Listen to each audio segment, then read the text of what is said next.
Prions Dieu. Seigneur Jésus, merci pour ta grâce. Merci encore de nous avoir rassemblés ici pour ce service. Nous sommes venus parce que nous voulons entendre de ta part, Seigneur. Papa, envoie-nous des paroles, Papa du ciel, pour nous conforter, pour nous diriger, pour nous guider, Papa, en passant par la bouche de ton serviteur, le frère Simplice. Dirige-nous, parle-nous et donne-nous la force et la volonté d'obéir et de nous assujettir à ta volonté. Au nom de Jésus. Amen. Alléluia. Amen. Amen.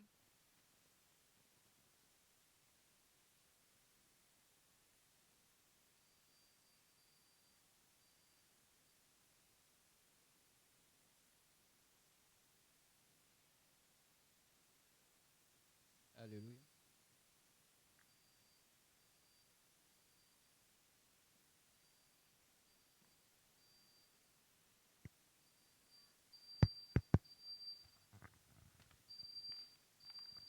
Amen. Désolé, vous savez, au Shelaga, c'est ça. Amen. Nous sommes au front. Amen. Alléluia. Donc, d'abord, on va acclamer le Seigneur et puis on s'assoit. Alléluia. Merci Seigneur. Merci Seigneur. Amen. Vous pouvez vous asseoir. Amen. Merci Seigneur de nous donner cette opportunité, n'est-ce pas, d'être à Hochelaga. Amen. C'est une grâce pour chacun de nous d'être là et de parler en son nom, d'être présent en son nom. Vous savez, certains sont sous leur lit, et dans leur lit plutôt. Ils sont peut-être dans une situation très confortable, n'est-ce pas? Mais nous sommes là. Mais nous trouvons que, n'est-ce pas, être dans la maison de Dieu, c'est très confortable pour nous. Amen. Parfois, ma femme me dit, mais toi là, quand il s'agit d'aller à l'église, là, tu me presses. Je dis oui. C'est pas loin de chez nous, mais j'aime aller à l'église. Amen. J'aime aller à l'église. Amen. Alléluia. Le Seigneur est bon. Aujourd'hui, n'est-ce pas, nous allons parler d'un sujet qui est vraiment commun. Amen.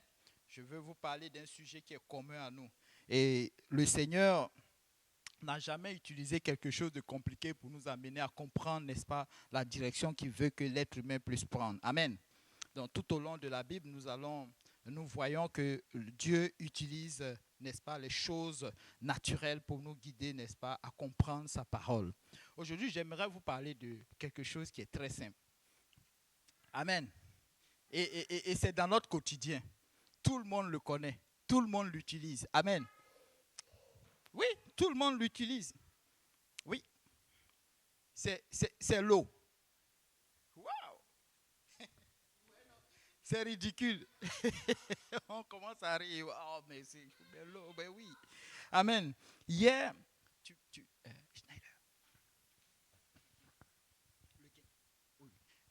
hier, je suis allé, on m'a donné une référence, je suis allé récupérer une personne, une âme, et ça c'était au service du soir. Et quand on est arrivé, il dit, on lui présentait l'église, il disait, ah oui, mais ici je passe tous les jours, mais j'ai jamais vu qu'il y avait une église ici. J'ai dit oui, c'est ça. C'est comme ça le Seigneur. Tu passes tous les jours devant, il te regarde, tu reviens, il te regarde. Il essaye de t'interpeller, tu trouves que c'est... Non, ce n'est pas vraiment lui. Et le jour où tu t'en rends compte, tu dis, mais mais c'est toi Jésus, c'est toi le Seigneur, déjà tu étais là. Mais oui, le Seigneur était là. Il était content.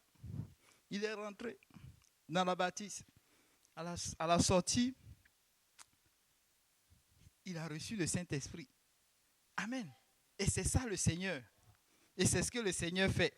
Tu viens et il te donne un cadeau. Et tu pars avec. Mais vous savez, ce cadeau, c'est pour l'éternité. Amen. Et j'aimerais vous parler de l'eau. Vous savez, l'eau, selon les recherches que j'ai faites, je suis allé un peu sur Wikipédia, donc on va se balader un peu dans ces histoires-là. Allez, donc, il nous dit que l'état physique de l'eau, c'est d'abord solide, liquide et gazeux. Ça veut dire qu'on peut trouver l'eau sous la forme solide, n'est-ce pas? Et puis aussi liquide, et puis ou bien gazeux. Amen. On peut récupérer l'eau à partir, n'est-ce pas, du gaz. À l'état liquide, n'est-ce pas, son existence est essentielle au maintien de la vie et de tous les organismes vivants connus sur la terre. Donc, vous savez, il existe deux qualités d'eau, l'eau pure et puis l'eau quoi? L'eau polluée. Amen. Comment on reconnaît l'eau pure? Ceux qui sont allés à plus d'écoles que moi. Comment on reconnaît l'eau pure? Hein? Propre? Oui. Comment on la reconnaît? Comment on sait que cette eau est pure? Elle est claire, transparente, et puis quoi encore? Inodore, merci. Et quoi d'autre? Hein? Limpide, clair, inodore. C'est vrai? Pas d'odeur, pas de couleur. Et aussi, elle n'a pas de goût. Amen. Parce qu'il y a de l'eau qui peut être claire, mais salée. Amen. Alléluia. Donc, dans ce monde, nous trouvons deux types d'eau. L'eau salée et puis l'eau douce. Ce que généralement nous utilisons beaucoup, c'est l'eau douce. Amen. Vous savez, on dit l'eau pure là, apporte les nutriments essentiels au bon fonctionnement du corps humain. Il régule, n'est-ce pas, la température, favorise l'élimination des déchets dits toxiques, toxines plutôt. L'eau est indispensable à notre santé. D'ailleurs, est-ce que vous savez qu'environ 60% de notre corps... Bonjour.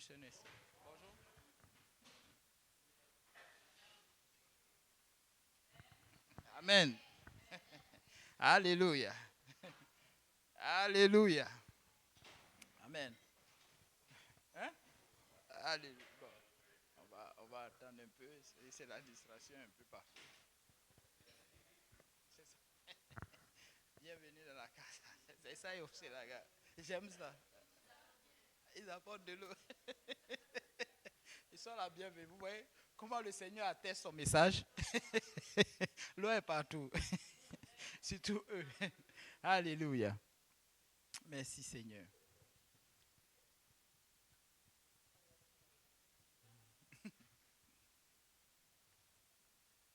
Donc,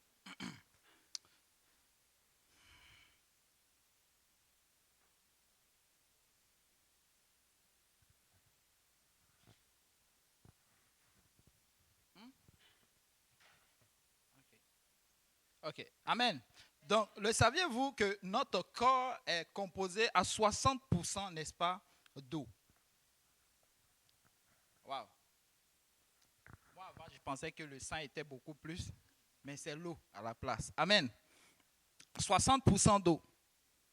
Donc, vous savez, l'eau, c'est cette matière que, n'est-ce pas, que les scientifiques, n'est-ce pas, utilisent, n'est-ce pas, pour pouvoir attester qu'il y a la vie quelque part. Vous savez, quand ils veulent aller sur Mars ou bien sur la Lune, histoire d'aller construire quelque chose, la première des choses qu'ils vont rechercher, ce n'est pas l'air, mais c'est l'eau. S'ils voient qu'il y a de l'eau, ça veut dire que quelque part, la vie peut être possible, n'est-ce pas, sur cette partie-là, en tout cas sur cette planète ou bien dans cet endroit. Il y a aussi dans le désert. Vous savez, le désert, c'est chaud. Souvent, avant, je pensais qu'il n'y avait personne dans le désert, mais c'est faux. Il y a des gens qui vivent là-bas. Au-delà même au-delà des humains, il y a des êtres vivants. Il y a des êtres vivants. Un documentaire nous montrait, n'est-ce pas, qu'il y a des serpents. Il y a toutes sortes d'animaux qui vivent, n'est-ce pas, dans le désert. Mais comment font-ils pour pouvoir vivre? Ça veut dire quelque part, ils trouvent de l'eau, n'est-ce pas, pour leur subsistance. Amen. Dans le désert glacial, amen. Vous savez que dans le nord du Canada, en tout cas dans le nord, dans l'Antarctique, certains qui font, ils me regardent bien, qui s'orientent dans l'environnement, ils vont la tester, n'est-ce pas, ils conservent, n'est-ce pas, une grande partie de cette eau que nous avons, n'est-ce pas, qui permet à l'être humain de pouvoir subsister, c'est-à-dire l'eau douce. Une grande partie est concentrée là-bas, mais c'est sous forme glaciaire. Amen. C'est glacé, c'est concentré, c'est là-bas. Et très souvent, qu'est-ce qui arrive? C'est que quand il y a un réchauffement, qu'est-ce qui arrive? Cette glace-là fond et l'eau, n'est-ce pas, se déverse, n'est-ce pas, dans la mer. Et la mer aussi pousse, n'est-ce pas, vers les terres. Et c'est ce qui va créer souvent des inondations. Amen. L'eau est bon. Quand nous regardons, l'eau est bien pour l'être humain. Amen. Dieu l'a fait, c'est bon. Mais l'eau aussi a ses conséquences. Par exemple, quand il y a de feu, quand l'huile prend le feu, qu'est-ce qui arrive? Il est déconseillé de mettre de l'eau. Amen. C'est déconseillé de mettre de l'eau sur de l'huile. Parce que la réaction va être vraiment néfaste, n'est-ce pas, pour cette personne-là. Amen.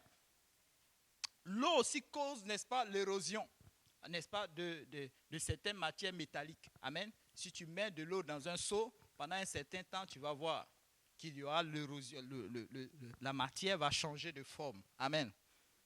Elle ronge. L'océan grignote de temps en temps, de tous les jours même. Je vais dire, tous les jours, n'est-ce pas, les terres. Vous savez, quand les colons sont arrivés en Afrique, ils ont construit les maisons au bord, n'est-ce pas, de la mer. Ils ont fait des échanges. À un moment donné, la colonisation est finie, ils sont partis. Ces maisons étaient comme des vestiges, étaient comme des maisons historiques que les gens venaient regarder, n'est-ce pas? Ils venaient, n'est-ce pas, pour voir qu'est-ce que les gens faisaient avant, comment ils construisaient. Mais aujourd'hui, la plupart qui n'ont pas été conservés correctement, l'eau les a tous transportés, n'est-ce pas? L'eau est partie avec tous ces bâtiments-là. Amen. Et même certains villages aujourd'hui sont vraiment à risque. Pourquoi? Parce que la mer grignote chaque jour le terrain. Amen. Il y a des cimetières dans mon pays d'origine qui ont complètement disparu. Parce que ces personnes, dans le temps, avaient fait des cimetières, n'est-ce pas, au bord de l'eau.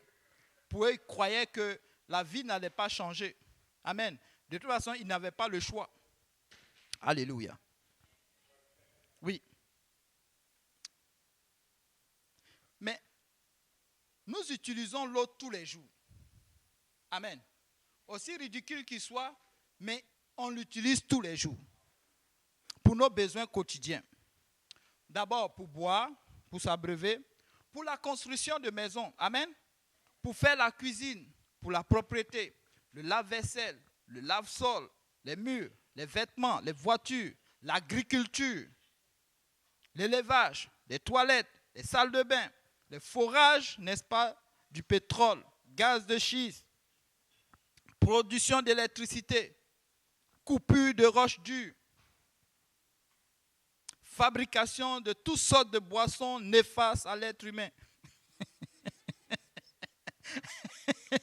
Hein? Boissons gazeuses, jus exotiques, n'est-ce pas? Vin, boissons alcoolisées, tout ça c'est à base d'eau. Amen. Je ne vais pas citer, je ne vais pas faire de la publicité pour ces choses-là. Voilà. Amen. Mais vous savez quoi? Lorsque Dieu a commencé à créer, n'est-ce pas, son univers, l'univers dans lequel nous, le monde dans lequel nous sommes, première des choses qu'il a dit dans Genèse chapitre 1, verset 1 à 2, au commencement, Dieu créa les cieux et la terre. Voilà sa parole. Mais c'était bizarre. Plus tard, mais quelques versets ou bien quelques paroles plus tard, on voit qu'il y a de l'eau. Ça n'avait jamais été dit que Dieu crée de l'eau. Mais le ciel et la terre, subitement on voit de l'eau. Amen. Donc l'eau se repose sur cette terre-là. Amen. Ce n'est pas moi, c'est la Bible. Vous savez, selon un site, n'est-ce pas, scientifique, basé en Europe, ils disent que l'eau recouvre 72% du globe terrestre. Oui. C'est-à-dire, toute la terre entière, là, 72% c'est de l'eau. Donc, l'eau se trouve partout. Amen. Non seulement les océans, mais aussi dans les continents. Donc, en réalité, on ne doit pas manquer d'eau. Amen. Il ne doit pas avoir une difficulté pour pouvoir avoir de l'eau, pour pouvoir faire une activité quelconque. Amen. Dieu l'a rendu tellement banal, tellement facile, tellement en abondance que tout le monde peut s'en en procurer. Mais est-ce que vous savez que certains scientifiques aujourd'hui alarment que bientôt, il se pourrait que la guerre que les gens se font aujourd'hui à cause du pétrole, à cause du gaz, va se tourner vers l'eau propre? Parce que celui qui va contrôler, n'est-ce pas, les sources d'eau propre, va contrôler la vie. Amen. Et quand il s'agit de vie, toutes les langues se délient. Amen. Et chrétienté va prendre un coup. Alléluia. Mais si tu ne peux plus boire de l'eau, ta famille ne peut plus boire de l'eau. Tu arrives, on te dit ouais, que pour avoir comment on appelle ça, un gallon d'eau, il faut payer. Mais le prix dépasse ton salaire. Qu'est-ce qui arrive? Bonjour aux âmes. Et ce qui arrive en Haïti, ça va être petit. Ce sont les peuples qui vont se soulever. Amen. Mais la question, c'était de savoir, mais c'est vrai, Dieu a créé l'eau. Dieu a permis que l'eau vienne. Mais c'était pourquoi? Si c'était pour nous, pour boire simplement, mais on aurait pu éviter la mer. Elle est salée. Oui, aujourd'hui, il y a certaines personnes, comment on appelle ça, certaines communautés, des villes, des pays, qui sont en train de dessaliner l'eau. Pour vous montrer à quel point c'est alarmant. Dessaliner l'eau pour pouvoir la consommer. Et ça coûte très cher. Elle est aussi en abondance. Mais aussi, de temps en temps, elle devient de plus en plus rare. J'ai vu des documentaires où on a là, actuellement, aux États-Unis, où des fleuves entiers sont en train de sécher. Parce qu'il manque, il n'y a pas eu de pluie depuis un certain temps. Amen. En Europe, c'est grave. Ils sont en train de découvrir, n'est-ce pas, des grands fleuves, le fond de ces grands fleuves qui cachaient des trésors. Ces fleuves-là se sont asséchés, des villages sont sortis. Amen. Mais, vous voyez, mais ce n'est pas à l'état planétaire. Pourquoi? Parce qu'on trouve de l'eau encore. Au Canada, ici, nous sommes allés, je crois, le frère Gauthier et moi, avec le frère Jules, on est allés jusqu'à Noranda. Oui, pour l'évangélisation. C'est beau le Canada.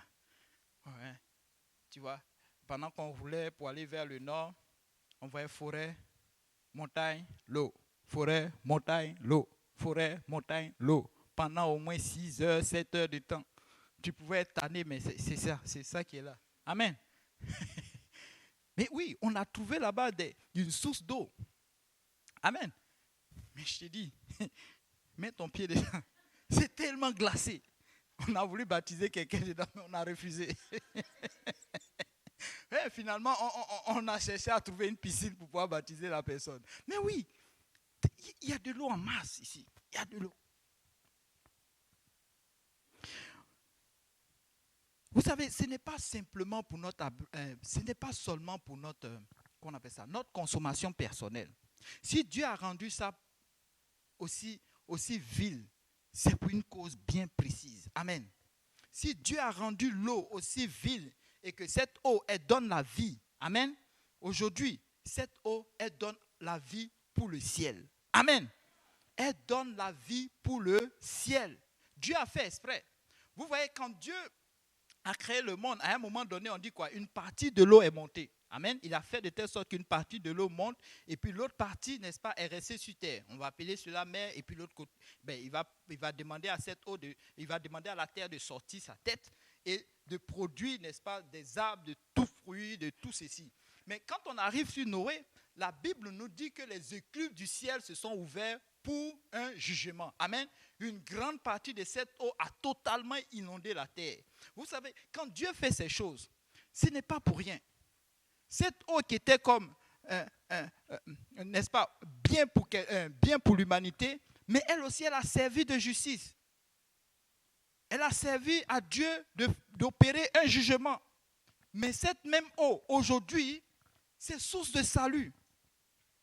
Afin que quiconque, quel que soit son lieu, quelle que soit sa place, quel que soit son continent, ne puisse pas dire « je n'ai pas pu avoir de l'eau ».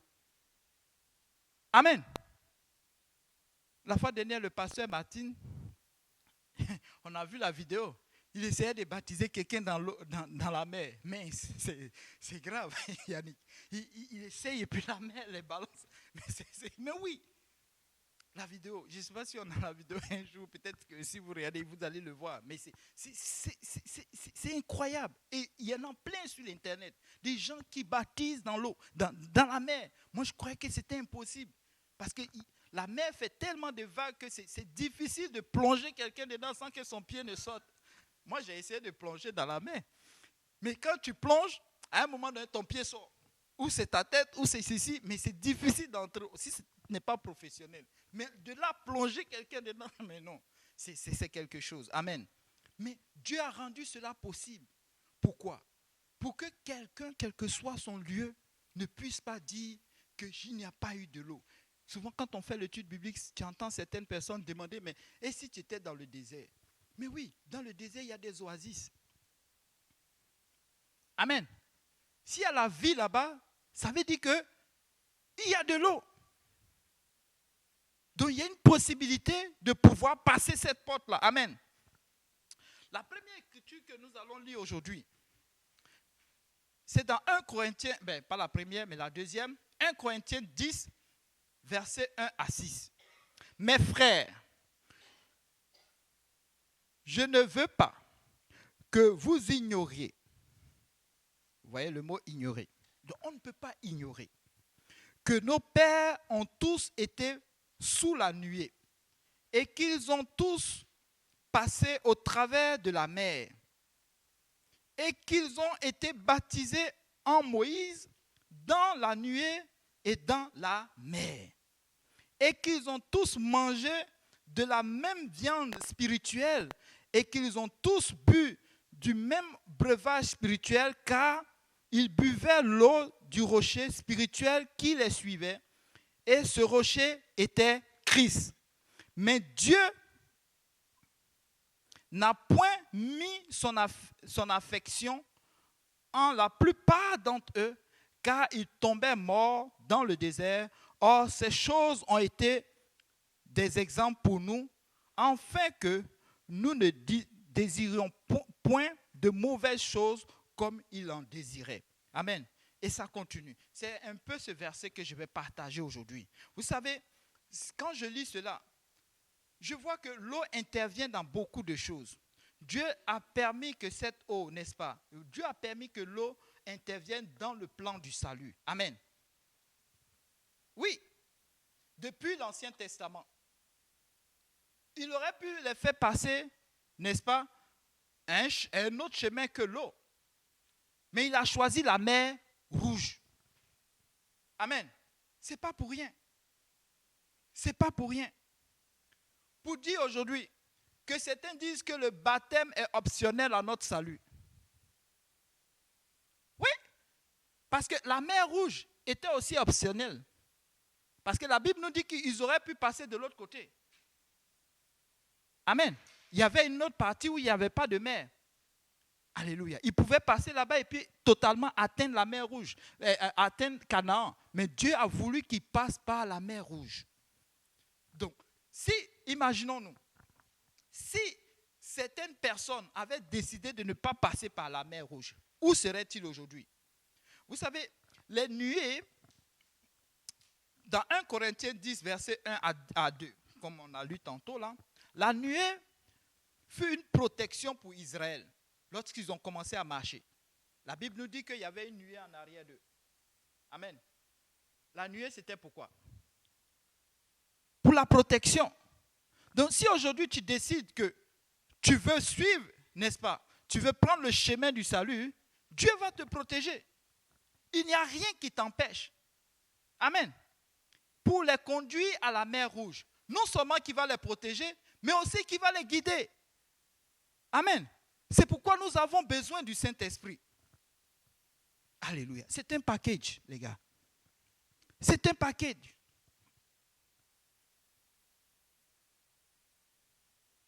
Dans Exode 13, 21 à 22, et si quelqu'un peut le lire, Exode 13, 21 à 22.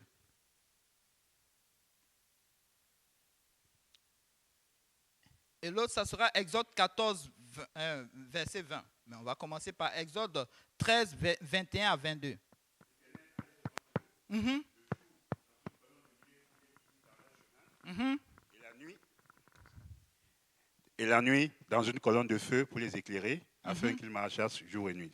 Afin qu'ils marchassent jour et nuit. L'Éternel était dans la colonne de nuée. Amen. L'Éternel était dedans. L'Éternel était dedans pour guider Israël, n'est-ce pas, jusqu'à la mer Rouge. L'Éternel était dans ta décision. Lorsque tu as décidé, n'est-ce pas, de prendre la route pour ton baptême d'eau. C'est pourquoi il va y avoir peut-être des pompiers, peut-être qu'il va y avoir des accidents sur ta route, peut-être qu'il va y avoir des gens qui vont te décourager. Et oui, il va y en avoir. Amen. Il était là.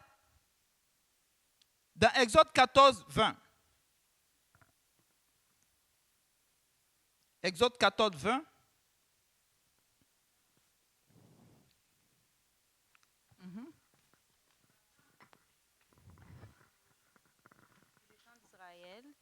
Cette nuée était ténébreuse d'un côté, et de l'autre côté, elle éclairait la nuit.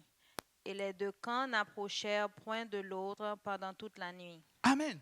Donc, quand tu prends la décision, n'est-ce pas, quand tu prends la décision de suivre le chemin du salut, surtout la route, n'est-ce pas, pour, n'est-ce pas, passer, n'est-ce pas, la mer Rouge, comme Israël, qu'est-ce qui arrive? C'est que l'Éternel était dans cette nuée-là. Amen.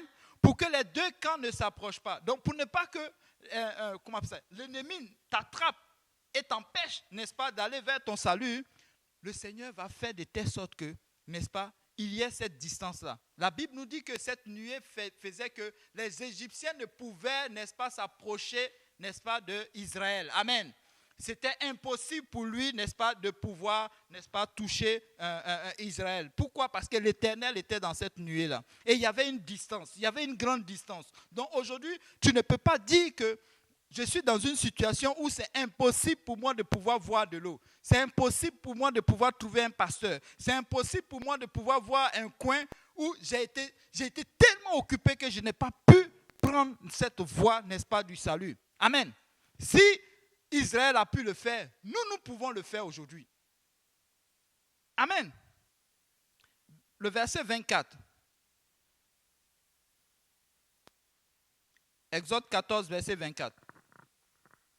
À la veille du matin, l'Éternel de la colonne de feu et de nuée regarda le camp des Égyptiens et mit en désordre le camp des Égyptiens. Amen. Donc cette nuée-là s'est occupée des Égyptiens. Amen. Le jour où j'ai pris la décision de venir me baptiser, là, l'Éternel était dans ma décision. C'est vrai qu'il y avait beaucoup de choses qui se tournaient autour de moi. Mais, laissez-moi vous dire, je suis quand même passé par les eaux du baptême. Est-ce qu'ils sont finis? Peut-être qu'ils sont finis. Mais j'ai encore d'autres combats. Mais ils sont tous passés par l'eau du baptême. Amen. Oui. Mais comment nous l'expérimentons aujourd'hui? Vous savez, le Seigneur Jésus-Christ a dit dans la Nouvelle Alliance qu'il va envoyer le Saint-Esprit. Il va envoyer l'Esprit consolateur, comme on le dit. Au fait, il y a plusieurs noms pour ça, mais c'est l'Esprit consolateur. Ce n'est pas pour rien. Dans Jean chapitre 16, verset 13. Mais quand celui-là sera venu, savoir l'Esprit de vérité, il vous conduira dans toute la vérité. Donc si aujourd'hui tu doutes du baptême d'eau, ce n'est pas nous qui l'avons créé. Ce n'est pas nous qui l'avons inventé. Tu as juste besoin du Saint-Esprit. Amen. Tu as juste besoin du Saint-Esprit pour que tu puisses comprendre. Parce que c'est lui qui va te guider. Vous savez, le Saint-Esprit, au fait, c'est Dieu lui-même. Ce n'est pas un homme. Nous allons te conduire à comprendre le Seigneur, à voir c'est quoi ce que le Seigneur veut pour toi. Mais à toi d'aller prendre le Saint-Esprit. La Bible nous dit que c'est un don. Amen. Ce n'est pas nous. Car il ne parlera point par soi-même, mais il dira ce qu'il aura entendu. Et vous annoncerai les choses à venir. Donc le Saint-Esprit était, Dieu était dans la nuée et il protégeait le peuple vers, n'est-ce pas, le salut. Le Saint-Esprit aussi, c'est la même chose. C'est la même chose. L'Esprit de Dieu va te conduire. Quand on t'invite, c'est pour que le Saint-Esprit, n'est-ce pas, l'Esprit de Dieu te conduise à comprendre, n'est-ce pas? C'est pourquoi quand on vient à l'église, l'une des premières, ou bien quand on va étudier la Bible, l'une des premières choses que nous devons faire, c'est d'ouvrir nos cœurs. Notre cœur doit être ouvert.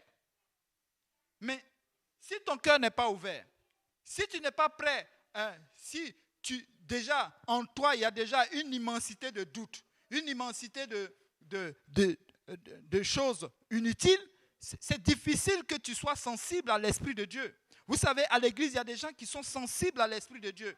Lorsqu'on prêche ou bien lorsqu'on chante, tu vas les voir pleurer. Ce n'est pas parce qu'ils ont le Saint-Esprit, mais ils sont sensibles à l'Esprit. De la position. Vous savez, il y a plusieurs personnes qu'on a accompagnées à l'église. Dès qu'ils sont arrivés, au début, ils étaient durs, costauds, durs, plus costauds que Ludovic. Désolé, mon frère. C'est mon frère.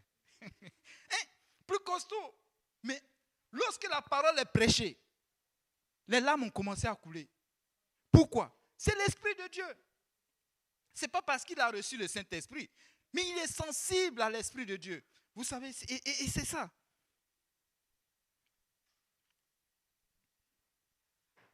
La Bible nous dit que tous ceux qui sont conduits par l'Esprit de Dieu sont fils de Dieu. Donc quand tu viens, c'est parce que Dieu veut que tu sois son fils. Amen. Parce que quand tu seras rempli du Saint-Esprit, alléluia, ou que tu vas commencer à obéir à l'Esprit, alors là, en ce moment, tu seras appelé fils de Dieu. Mais ce n'est pas simplement que tu es conduit par l'Esprit que tu es appelé fils de Dieu. Mais non, tu dois être rempli du Saint-Esprit. Avant, ils avaient suivi l'Esprit. Amen. Avant, ils se laissaient, n'est-ce pas? Le Saint-Esprit les guidait et ils passaient, n'est-ce pas? Ils sont passés plutôt au travers, n'est-ce pas, de la mer Rouge. Mais aujourd'hui, tu dois être rempli du Saint-Esprit. Amen. Comme le dit le livre de Corinthiens. Parce que nous sommes dans une nouvelle alliance. Amen. Vous savez, et quand tu es rempli du Saint-Esprit, ou quand tu es sensible à la présence de Dieu, l'une des choses que nous faisons, c'est que l'homme a besoin de manger tous les jours pour rester en vie. Amen. Aussi, notre âme a besoin, n'est-ce pas, de la parole, n'est-ce pas, pour rester, n'est-ce pas, en vie, rester connecté au Seigneur. Amen. Et cela s'appelle la sanctification. Et très souvent, on va fuir par rapport à cela. On va quitter, on va partir parce qu'on a commencé à entendre certaines choses qui ne nous plaisent pas. Non, parce que c'est ça qui va faire grandir notre foi, l'enseignement. La Bible nous dit dans le livre de Actes chapitre 2, versets 40 à 42. Pierre, lorsqu'il a prêché le premier message du salut, Actes chapitre 2, verset 38, par la suite, il disait à ceux qui étaient convertis, ceux qui voulaient se convertir, et par plusieurs autres paroles, il conjurait et les exhortait en disant, sauvez-vous de cette génération perverse. Amen. Donc, tu dois changer ta façon de marcher. Tu dois changer ta façon de penser. Tu dois changer tes fréquentations. Tu dois changer tout. Presque, vous savez, quand j'ai été touché par le Seigneur et que j'ai décidé le 5 septembre 2011, n'est-ce pas, à 5 heures du matin, de quitter totalement le monde, vous voyez, c'est resté encore dans ma tête. C'est le frère Ludovic, il est assis en arrière, il est venu avec une fourgonnette, il est venu me chercher. J'ai tout quitté. J'ai laissé la télévision. J'ai laissé tout. Ce que j'avais pouvait rentrer. Vous savez, c'était la vanne du pasteur Luc à l'époque. Il y avait une petite vanne. C'est comment la fourgonnette verte. Amen. Ah, elle a dû vécu cette affaire-là. Oui. Amen. Toutes mes affaires sont rentrées dans cette affaire-là. Et j'ai décidé de changer d'amis. Oui, j'ai décidé de changer d'amis. Très souvent, les gens regardent la sanctification tellement loin. Non, juste change ceux qui te parlent tous les jours. Ce en quoi tu écoutes. Vous savez, quand à l'époque, dans les temps anciens, on avait des parents qui avaient une radio chaque matin, quand ils se lèvent, ils captent. à la fréquence et ils écoutent les nouvelles là, et puis ils commencent à informer tout le monde. Ils désinforment. Oh mon Dieu, on ne sait pas comment. C'est quel intellectuel. Mais oui, juste change d'amis. Change d'amis. Totalement. Change ta façon de penser. Vous savez, souvent la façon de penser là, c'est ce que tu écoutes. Vous savez, quand tu as un ami qui t'encourage dans certaines choses, tu es un peu comme, tu veux faire, tu es un peu comme hésitant. Tu ne sais pas, tu es là. Il fait des choses, ça se passe bien. Tu veux retourner encore comme avant. Ah, peut-être que je vais venir au Seigneur. Et puis bon, un peu, je suis changé, je vais aller et puis je vais jouer un peu. Tu vois, non, de temps en temps, je reviens, mais moi, je ne vais pas faire le mal. Vous savez, quand je suis venu au Seigneur, bon, les premiers jours, j'ai commencé à venir au Seigneur en réalité. Mes anciens amis étaient là. Je me suis dit, bon, je vais aller les convertir. D'abord, première des choses qu'ils ont remarqué, je ne m'asseyais plus pour boire la bière avec eux. Bon, avant, on avait une réunion dans le bâtiment. Et chaque samedi, on choisissait. Soit on est chez moi, soit on est en bas, soit on est là. Et eux tous savaient que j'étais le point central. Donc, ils m'appellent. On est où?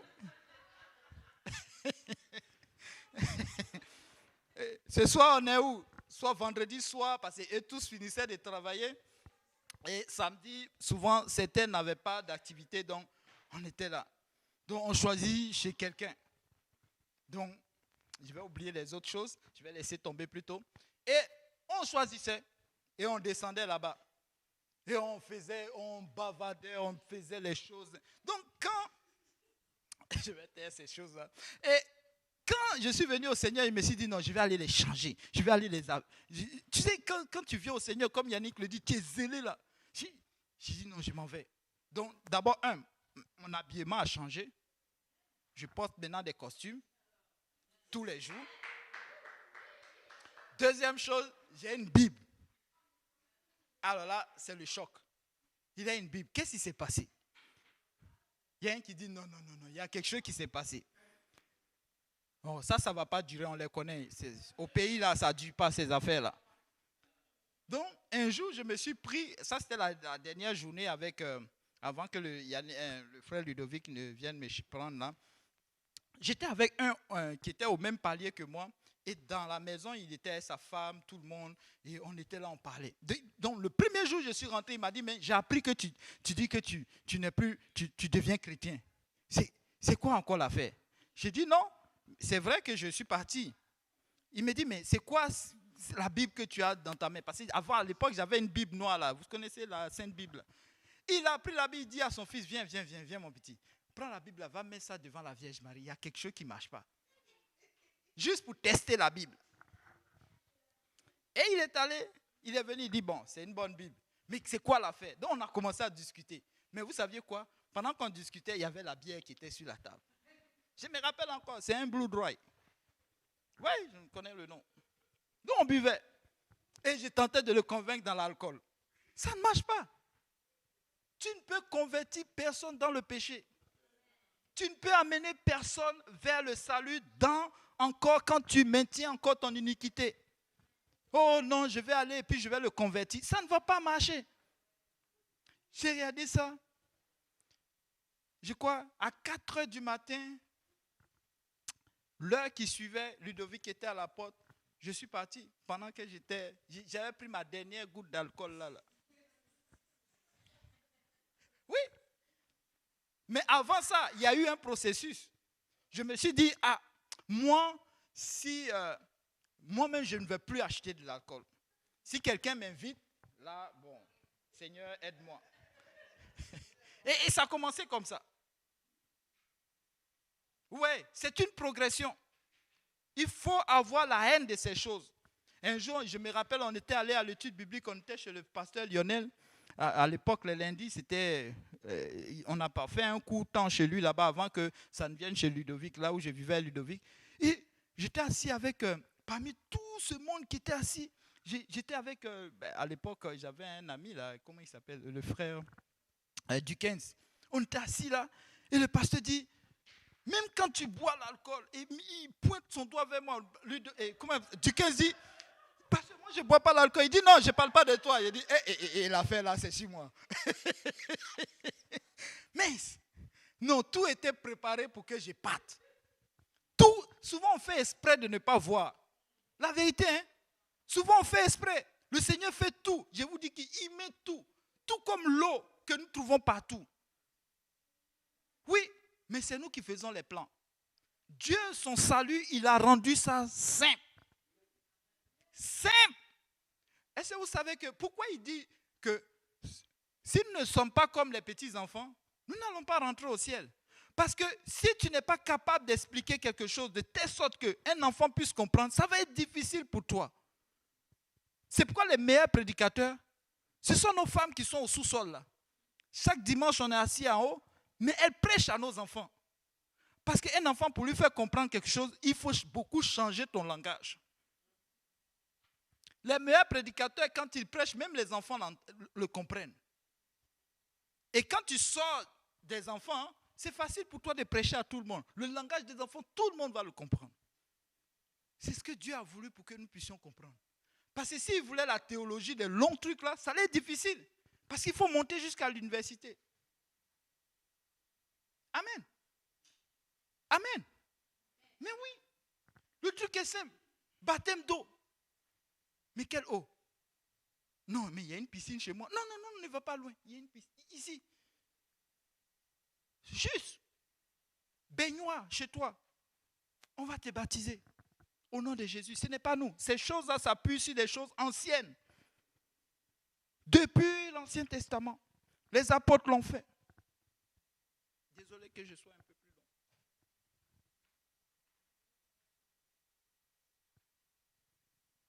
Alléluia. Donc, si aujourd'hui, tu n'es pas sauvé, quand va sonner l'enlèvement, tu ne pourras pas reprocher à Dieu que tu n'as pas, que Dieu n'a pas trop tendu la pêche pour que tu puisses, n'est-ce pas, recevoir le salut. Vous savez, tout ce que nous sommes en train de faire là, mais c'est aussi bizarre. Mais le salut est dedans.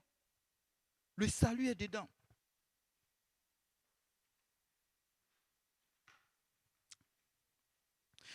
Il dit, et par plusieurs paroles, il conjurait, il les exhortait, sauvez-vous de cette génération perverse. Ceux qui acceptaient la parole furent baptisés. En ce jour-là, le nombre des disciples augmenta d'environ 3000 âmes. Ils persévéraient dans l'enseignement des apôtres, dans la communion fraternelle, dans la fraction du pain et dans la prière. Vous savez, c'est dans la communion de la doctrine, n'est-ce pas, des apôtres que nous allons être sauvés. Ils n'ont pas dit autre chose. Persévérer dans cette doctrine-là. Il n'y en a pas autre doctrine. Celui qui vient qui dit que le baptême au nom de Jésus-Christ, c'est optionnel. Tu n'es pas obligé de te baptiser, crois seulement. C'est un mensonge. Les apôtres n'ont jamais prêché cela. Non. Non. Ils persévéraient dans quoi? Je crois que dans Observa, il dit dans la doctrine des apôtres. Dans la doctrine, dans cette doctrine-là. Ils persévéraient dedans. Donc c'est le baptême au nom de Jésus-Christ. La repentance, baptême au nom de Jésus-Christ. Dans Éphésiens 2, 19, il dit quoi? Ainsi donc, vous n'êtes plus des étrangers, ni des gens du dehors, mais vous êtes des concitoyens des saints, des gens de la maison de Dieu. Vous savez, quand tu passes par l'eau du baptême, tu n'es plus quelqu'un.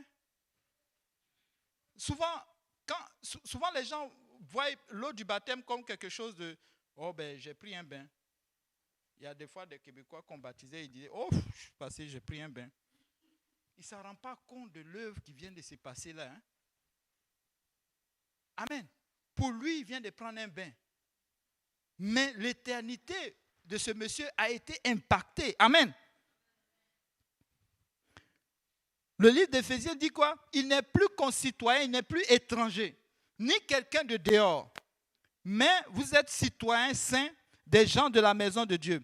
Vous avez été édifiés sur le fondement des apôtres. Amen. Donc quand quelqu'un est baptisé au nom de Jésus-Christ, quand il a le même fondement que les apôtres. Ce n'est pas quelqu'un d'inutile. Amen. Non. Jésus-Christ lui-même étant la pierre angulaire. Donc, le baptême d'eau au nom de Jésus-Christ, c'est important. Sans le baptême d'eau, c'est vrai, tu peux avoir le Saint-Esprit, mais tu n'iras nulle part. Amen. Oui, tu n'iras nulle part. Parce que la Bible nous dit que la nuée les a conduits. Dieu était dans cette nuée. Le Saint-Esprit, c'est lui qui va détruire, n'est-ce pas, les âmes de l'ennemi. C'est lui qui va décourager tous ceux qui vont vouloir te décourager de prendre le pas vers le salut. Mais si tu arrives au bord de la mer, que tu dis que tu ne passes pas, qu'est-ce que tu as fait? Le Saint-Esprit continue. Amen. Et finalement, tu seras rattrapé par l'ennemi. Mais tu ne seras pas dans la terre promise. Il y a certaines personnes qui disent, oh, moi j'ai fait de l'aumône, j'ai fait ceci, j'ai fait cela, j'ai construit des bâtiments chrétiens. Est-ce que vous savez que, j'ai fini, Noé, quand Noé a commencé à construire l'arche, qui croit que Noé a construit seul l'arche? Pas beaucoup de personnes. La Bible nous parle de ses frères, de ses enfants, la femme de ses enfants. Mais il y avait du monde autour. Il y avait une communauté qui était avec eux. Oui. Les descendants de Caïn étaient là. Même les descendants de Seth, tout ce monde. Il avait des cousins, des cousines. Vous savez, aujourd'hui, quand les pasteurs bâtissent des maisons, hein, par exemple l'église de l'Est, Pasteur Yannick, il y a eu combien d'intervenants dans l'église de l'Est? Il y a eu des gens qu'on a pris, des spécialistes, n'est-ce pas, pour déplacer le coffre-fort, pour réparer des portes. Il y a de ces choses que les pasteurs vont le faire. Amen. Mais il y a d'autres choses qui vont dépasser leurs compétences. Mais ils vont faire appel à qui? À des gens de l'extérieur. Mais ces gens-là, on leur prêche la vérité. Mais est-ce qu'ils obéissent? Non. À l'époque de Noé aussi, il y avait des enfants de Caïn qui étaient très spécialistes dans la construction de choses. Il y avait des gens qui avaient, n'est-ce pas, des spécialistes dans le fer et tout ceci. Mais combien de personnes sont rentrées dans l'arche? Pas beaucoup. Ce n'est pas parce que tu as bâti une maison ou tu as encouragé le pasteur à bâtir que tu es déjà dans l'arche. Il faut rentrer dans l'arche. Il faut entrer dans l'arche. Même si tu bâtis, il faut entrer dans l'arche. Au fait, ce qui va sauver, ça sera l'obéissance. Ce n'est pas le sacrifice. Le sacrifice est bien. J'ai contribué. J'ai aidé quelqu'un qui était tombé. Je l'ai soulevé. Mais l'obéissance. Noé lui-même, il a eu besoin de rentrer dans l'arche. Aussi ridicule que c'était. Vous savez, l'arche était grand. Hein? Yannick veut qu'on... je pense qu'on est en train de planifier aller voir... Je ne sais pas si c'est grandeur nature ou bien je ne sais pas c'est quoi, dans une ville aux États-Unis, tous ceux qui, si vous êtes d'accord, on va y aller. Allez visiter ce que ce groupe de personnes ont fait. Ils ont essayé de reproduire l'arche. C'est incroyable. Moi, j'ai regardé un peu sur YouTube. Comment c'est? C'est grand. Donc, imaginez-vous ça. Et puis, c'est haut. Est-ce que Noé pouvait faire ça tout seul? Non. Il y a des gens qui l'ont aidé. Mais 8 personnes seulement sont rentrées. Même dans sa famille, 8 personnes. Même les bébés ont été laissés. Même les chiens. Je suis sûr qu'il y a des gens qui avaient leurs chiens. Ils ont été laissés. Amen. Aujourd'hui, il faut qu'on rentre dans l'arche. Il faut qu'on reste dans l'arche. Ça peut être ridicule, le message du salut. Ça peut être bizarre. Ça peut sembler ne pas être quelque chose qui est commun à moi, quelque chose qui me ressemble, quelque chose que je ressens. Mais laisse-moi te dire, l'obéissance vaut mieux que les sacrifices. Amen. La nouvelle doctrine, ce n'est pas nous qui l'avons inventée. Ce n'est pas l'église pentecôtiste qui l'a inventée. C'est dans la Bible. Aussi clair que ça. Est-ce que ça fait du sens? La Bible nous dit que ça ne fait même pas du sens. C'est une folie. Mais c'est une puissance pour ceux qui croient. Est-ce que vous croyez ce soir? Est-ce qu'on peut se lever et puis acclamer le Seigneur? Alléluia. Parce que vous savez, nous nous sommes repentis. Nous avons été baptisés au nom de Jésus-Christ et nous sommes en train de persévérer. Nous avons reçu le Saint-Esprit. C'est pourquoi j'aime cette chanson, peuple de Dieu. J'aime cette chanson. Il y a une personne qui a chanté ça chez nous et je l'aime beaucoup.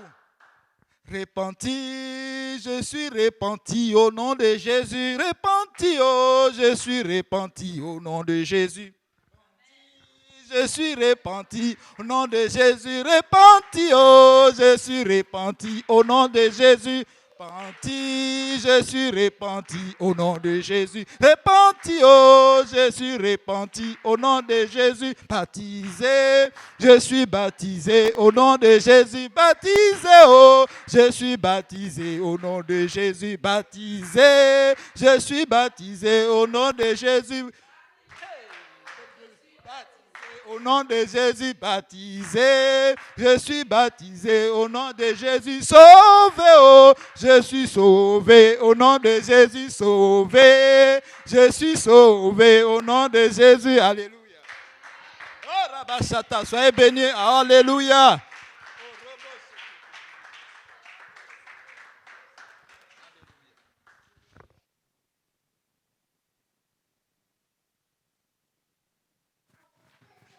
Alléluia. Amen. Donc, vous voyez, il y a encore ce que j'ai retenu, c'est ce que le frère Simplice a dit. On a parlé d'eau, on a parlé d'arche. Donc, il y a une construction. Construire, ça prend le temps. Amen. Construire, ça prend le temps.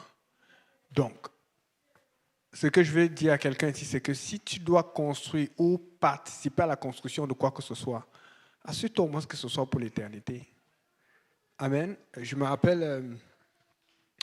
frère Simple, je te rappelle le gars qui venait avec nous, là, avec les Stéphane, il était dans la médecine comme ça, là.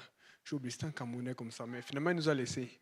Mais il aimait le Seigneur, mais une des raisons pour laquelle il est venu avec nous, il a marché pendant un temps, c'est parce qu'il avait peur. Mais la peur ne va pas te garder. Il faut que tu aimes Dieu. Il avait peur, pourquoi? Voici son témoignage. Il avait été baptisé, je suis que Gauthier le connaît. J'ai oublié son nom, c'est... Des minces comme ça, là. Mais bon, voici son témoignage. Un jour, quand il faisait des trucs à l'hôpital, il est tombé sur une politicienne, une jeune politicienne québécoise, je crois. Il m'avait dit qu'elle avait 32-33 ans, mais elle était en phase finale, soins palliatifs. Elle est morte d'une façon. Il dit que l'image de sa mort n'a jamais sorti de sa tête. Et ça, c'est une histoire, il y a au moins 7-10 ans, quand on était en compte de grandir. Et nous, lui, on l'évangélisait.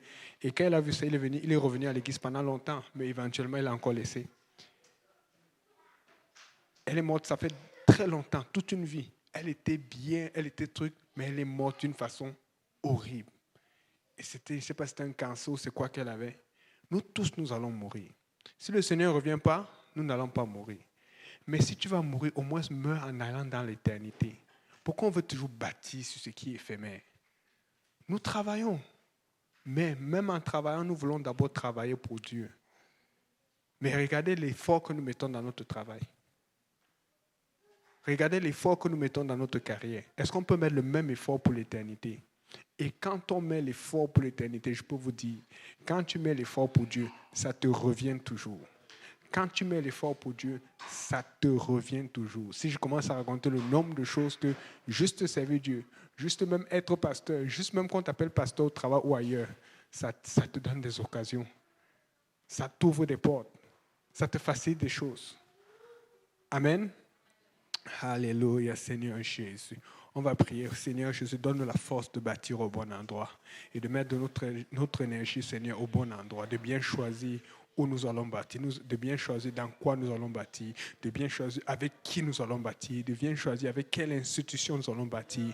Nous voulons une institution spirituelle, mais une vraie. Nous ne voulons pas des institutions religieuses. Nous voulons des institutions apostoliques qui prêchent le nom de Jésus, qui croient au sacrifice de Jésus à la croix, qui croient à ton sacrifice et qui appliquent le sang de Jésus sur leur vie, Seigneur. Nous prions que tu nous réveilles, Seigneur, pour que nous montrons l'exemple à nos enfants, à nos proches, à notre entourage, et que nous recevions ces bénédictions que tu as promis, Seigneur. Et que ceux aussi, Seigneur Jésus, Seigneur, qui attendent après toi, regarde combien tu nous as bénis, qu'ils soient aussi bénis par le sang de Jésus, qui mettent la main à la pâte et qu'ils participent au nom précieux de Jésus. Seigneur, maintenant nous allons prier, Seigneur, pour le temps de fraternité que nous allons avoir. Nous allons prier pour que tu bénisses ce repas, que tu bénisses chacun d'entre nous et que ta force, ta puissance et ta main soient avec nous. Que tout le monde dise au nom de Jésus. Alléluia. Que Dieu vous bénisse. Bon appétit.